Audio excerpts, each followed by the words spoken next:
নমস্কার, আমি ডক্টর তন্ময় মুখার্জি। আমি পেশায় একজন কনসালট্যান্ট নেফ্রোলজিস্ট এবং ফিজিশিয়ান। আজকে আপনাদেরকে যে বিষয় নিয়ে আলোচনা করব যে সুগার থেকে যদি কিডনি ড্যামেজ হয় তা কি সত্যিই রিভার্স করে দেওয়া সম্ভব? অর্থাৎ সুগার থেকে কিডনি ড্যামেজ কি আপনাকে ব্যাক টু নর্মাল লাইফে নিয়ে আসতে পারে আজকের মডার্ন সায়েন্স? সেই নিয়েই আজকের আলোচনা। কিছুদিন আগে পর্যন্ত ডায়াবেটিস থেকে যখন কিডনি ড্যামেজ হতো, অর্থাৎ ডায়াবেটিস থেকে যখন ইউরিন দিয়ে প্রোটিন লিক করতে শুরু করতো এবং তারপর আস্তে আস্তে ক্রিয়েটিনিন বাড়তে শুরু করতো, তার সেরকম এফেক্টিভ থেরাপি ছিল না। থেরাপি বলতে যেটা ছিল তা হলো ইউরিন দিয়ে প্রোটিন লিক কমানোর জন্য কিছু ব্লাড প্রেশারের ওষুধ, যেমন টেলমিসার্টান, লোসার্টান গ্রুপের ওষুধ অথবা এসি ইনহিবিটর গ্রুপের ওষুধ, রেমিপ্রিল, লিসিনোপ্রিল, এই জাতীয় গ্রুপের ওষুধ। এই ওষুধগুলি ইউজ করলে ডায়াবেটিস থেকে প্রোটিন ইউরিয়া অর্থাৎ ইউরিনের প্রোটিন লিকেজ কমানো সম্ভব হতো। কিন্তু যখন ক্রিয়েটিনিন বেড়ে যেত অথবা পটাশিয়াম বেড়ে যেত, তখন এই ওষুধগুলি চিকিৎসকরা বাধ্য হয়ে বন্ধ করতে বাধ্য হতেন, কারণ তখন রিস্ক অনেক বেড়ে যেত পেশেন্টের রাদার দ্যান বেনিফিট। তাই ডায়াবেটিস থেকে কিডনি ড্যামেজ শুরু হলে এটা একটা কিডনি রোগীদের কাছে ছিল আতঙ্ক। কিন্তু রিসেন্টলি গত 4-5 বছরে আধুনিক চিকিৎসা বিজ্ঞান উন্নতির সাথে সাথে এবং বেশ কিছু ট্রায়ালস মেডিকেল জার্নালে পাবলিশ হওয়ার সাথে সাথে আমরা কিন্তু ডায়াবেটিস থেকে কিডনি ড্যামেজ এখন রিভার্স করে দিতে পারি একটা বড় অংশের রোগীদের। এর জন্য রয়েছে আগের যে কনভেনশনাল পদ্ধতির পাশাপাশি, অর্থাৎ এসি ইনহিবিটর, এআরবি, এই জাতীয় ওষুধগুলোর পাশাপাশি আমাদের হাতে চলে এসেছে আরও নানান রকমের ওষুধ।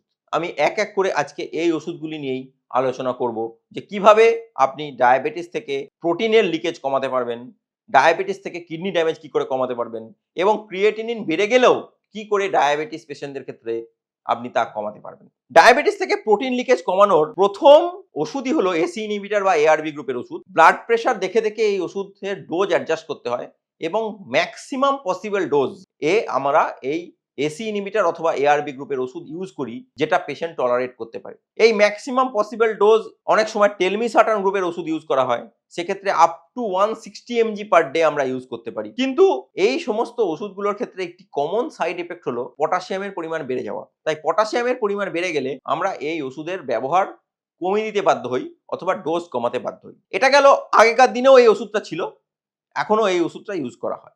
দ্বিতীয় গ্রুপের যে ওষুধটা এখন আমরা ইউজ করি তা হলো ফিনেরেনন গ্রুপের ওষুধ। এই ফিনেরেনন গ্রুপের ওষুধ ডায়াবেটিস থেকে ইউরিনে প্রোটিন লিক কমাতে সাহায্য করে এবং আগে যেরকম ভাবে পটাশিয়াম বাড়তো সেরকম ভাবে কিন্তু এই ফিনেরেননে অত পটাশিয়াম বাড়ে না। অবশ্যই কিছুটা পটাশিয়াম বাড়ে, কিন্তু প্রোটিন ইউরিয়া কমে, কিছু কিছু ক্ষেত্রে ক্রিয়েটিনিনও কমতে পারে। তৃতীয় যে গ্রুপের ওষুধের কথা বলবো তা হলো SGLT2 ইনহিবিটর গ্রুপের ওষুধ, যার মধ্যে রয়েছে ড্যাপাগ্লিফোজিনস গ্রুপের ওষুধ অথবা এম্পাগ্লিফোজিনস গ্রুপের ওষুধ। এই SGLT2 গ্রুপের ওষুধরা ইউরিন দিয়ে সুগারের পরিমাণ বাড়িয়ে দেয় এবং ইউরিন দিয়ে সুগার লিক করার কারণে এরা একটা মেকানিজমের মাধ্যমে ইউরিনে প্রোটিন ইউরিয়াটা কমিয়ে দেয়। এটাকে বলা হয় রেস্টোরেশন অফ টিউবুলোগ্লোমেরুলার ফিডব্যাক। এই পদ্ধতির মাধ্যমে ইউরিনে প্রোটিন ইউরিয়া অর্থাৎ প্রোটিনের যে লিকেজ সেটাকে কিন্তু কমিয়ে দেয় SGLT2 ইনহিবিটর গ্রুপের ওষুধ। এই SGLT2 ইনহিবিটর গ্রুপের ওষুধে পটাশিয়ামও কিন্তু বাড়ে না। তাই যদি কেউ টেলমিসার্টান, লোসার্টান গ্রুপের ওষুধ খান, তাহলে তার সাথে যদি এই SGLT2 গ্রুপের ওষুধ খাওয়া হয় তাহলে কিন্তু পটাশিয়ামও বাড়ে না এবং প্রোটিন ইউরিয়া কমতে সাহায্য করে। 4 নম্বর যে গ্রুপের ওষুধ যা প্রোটিন ইউরিয়া কমাতে সাহায্য করে তা হলো জিএলপি রিসেপ্টর অ্যাগনিস্ট গ্রুপের ওষুধ। এই জিএলপি রিসেপ্টর অ্যাগনিস্ট গ্রুপের ওষুধ নিয়ে প্রচুর আলোচনা চলছে। এটা ইনজেক্টেবল ফর্মে পাওয়া যায়, যেটা আমরা সাবকিউটিনিয়াসলি ইনজেকশন দিতে পারি ইনসুলিনের মতো, অথবা ওরাল ফর্মে পাওয়া যায়। সাধারণভাবে GLP-1 রিসেপ্টর অ্যাগনিস্ট গ্রুপের ওষুধ ইনজেক্টেবল ফর্মে যদি দেওয়া হয় তাহলে দেখা গেছে ডায়াবেটিক পেশেন্টদের ক্ষেত্রে বিশেষভাবে লাভজনক হয়, কারণ এই গ্রুপের ওষুধ প্রোটিন ইউরিয়া কমাতে সাহায্য করে। শুধু তাই নয়, এই গ্রুপের ওষুধ ওয়েট লস করতে সাহায্য করে এবং এই গ্রুপের ওষুধ আমাদের যে হার্ট রয়েছে সেই হার্টের চারপাশে অনেক সময় ফ্যাটের আস্তরণ পড়ে যায়, সেই ফ্যাটের আস্তরণ থেকে কিন্তু কমিয়ে দেওয়া সাহায্য করে। অর্থাৎ এপিকার্ডিয়াল যে ফ্যাট আছে সেই ফ্যাটটাকে কিন্তু এরা কমিয়ে দেয়। ইত্যাদি নানা বেনিফিটের জন্য এখন GLP-1 রিসেপ্টর গ্রুপের ওষুধ খুব জনপ্রিয় হয়ে উঠেছে চিকিৎসকের কাছে এবং রোগীদের কাছেও, যে ওয়েট লস করে, প্রোটিন ইউরিয়া কমায়, হার্টের ফাংশন উন্নতি করে এবং অ্যাথেরোস্ক্লেরোসিস কমায়, অর্থাৎ আমাদের শরীরে যে ব্লাড ভেসেলসগুলো রয়েছে সেই ব্লাড ভেসেলসের মধ্যে যে সমস্ত ডিপোজিশন হয়ে যায় অ্যাথেরোমা সেগুলোকে কমিয়ে দেয়, তার ফলে হার্ট অ্যাটাকের রিস্ক অনেক কমে যায়। সর্বোপরি অনেক বেশি দিন মানুষ সুস্থভাবে বাঁচতে পারে। তাই ডায়াবেটিস থেকে যদি প্রোটিনিউরিয়া হয় অথবা ক্রিয়েটিনিন বাড়ে, তাহলে আগেকার দিনে সেরকম কোনো ওষুধ ছিল না, এসি ইনহিবিটার অথবা এআরবি গ্রুপের ওষুধ ছাড়া।